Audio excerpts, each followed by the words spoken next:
நிறைய கொஸ்டின்ஸ் எதை பற்றி வருதுன்னா, எப்படி உங்களுக்கு வீடு டர்ட்டி ஆகாதா, மெஸ்ஸி ஆகாதா, இவ்வளோ கேட்ஸ் வச்சுருக்கீங்களே அப்படின்னு சொல்லிட்டு, அதுக்காக ஆன்சர் பண்ணணுன்னே இந்த வீடியோ நான் கொடுக்குறேன்.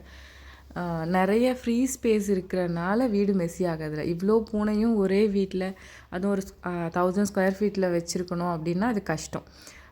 காம்பவுண்ட்குள்ளேயும் கொஞ்சம் நிறைய ஃப்ரீ ஸ்பேஸ் இருக்குது. அதுக்கப்புறம் வெளியிலையும் வந்து பார்த்திங்கன்னா சுற்றி அக்ரிகல்ச்சர் லேண்டு, வீடு கட்டாத எம்டி லேண்டு தான் இருக்குது. ஸோ அதனால தான் மெயின்டைன் பண்ண முடியுது. ஏன்னா மோஸ்ட்லி பூனைங்க வந்து நீட்டாக தான் வச்சுப்பாங்க, எதுவும் டர்ட் பண்ண மாட்டாங்க. கொஞ்சம் சின்ன குழந்தையாக இருக்கிற வரைக்கும் காம்பவுண்ட்குள்ளேயே இருப்பாங்க. அதுக்கப்புறம் வெளியில் வர ஆரம்பிச்சிடுவாங்க. அதுக்கப்புறம் எப்பயுமே வீட்டிலையே இருக்க மாட்டாங்க. மோஸ்ட்லி வந்து அந்த பில்டிங்கில் தூங்குறது, வேறு பில்டிங்கில் தூங்குறது இப்படி தான் இருப்பாங்க. இங்கே கொஞ்சம் தண்ணி ஸ்கேசிட்டி அதிகம் நாங்கள் இருக்க இடத்துல. அதனால் நிறைய வீடுகள் ஆகலை. அதனாலே ஒரு ப்ளஸ் நம்மளுக்கு. இதனால தான் வீடு மெஸ்ஸி ஆகிறதில்ல.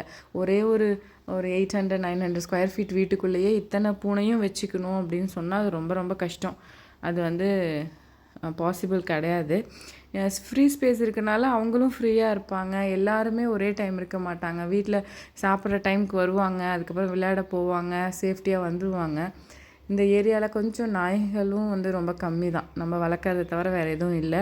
அப்படியே வேறு நாய்கள் வந்தாலும் எல்லார் வீட்லேயுமே பூனைகள் இருக்கிறனால மோஸ்ட்லி கடிக்கிறது இல்லை. இந்த கொஸ்டினுக்கு ஆன்சர் சொல்கிறதுக்காகவே இந்த வீடியோ. ஆனால் ஒரு சின்ன ஸ்பேஸில் வச்சுக்கிறது கஷ்டம். ஃப்ரீ ஸ்பேஸ் இருக்கிறனால தான் ஈஸியாக மெயின்டைன் பண்ண முடியுது. அதுக்கப்புறம் அடுத்த கொஸ்டின் வந்து இந்த அலர்ஜி பற்றிலாம் கேட்டிருக்கீங்க. இனி வர வீடியோஸில் நான் அதெல்லாம் கேட்குறேன். எப்படி வேக்சின் போடுறோம், எவ்வளோ நாளைக்கு ஒரு முறை டாக்டர்கிட்ட கூப்பிட்டு போகிறோம், எந்த ஏஜில் ஸ்ப்ரே பண்ணுறோம், அப்புறம் ஃபுட்டு எப்படி கொடுக்குறீங்க, இந்த மாதிரி கேட்டிருக்கீங்க. வீக்லி ஒன்ஸ் லாங் வீடியோ மாதிரியோ இல்லாட்டி ஷார்ட்ஸ்லேயோ வந்து இதுக்கான ஆன்சர் வந்து கொடுத்துட்றேன். இப்போது வாக்கிங்கில் இருக்கும் போதே இதை அப்படியே ரெக்கார்ட் பண்ணிடலாம் அப்படின்றதுக்காக சொன்னேன்.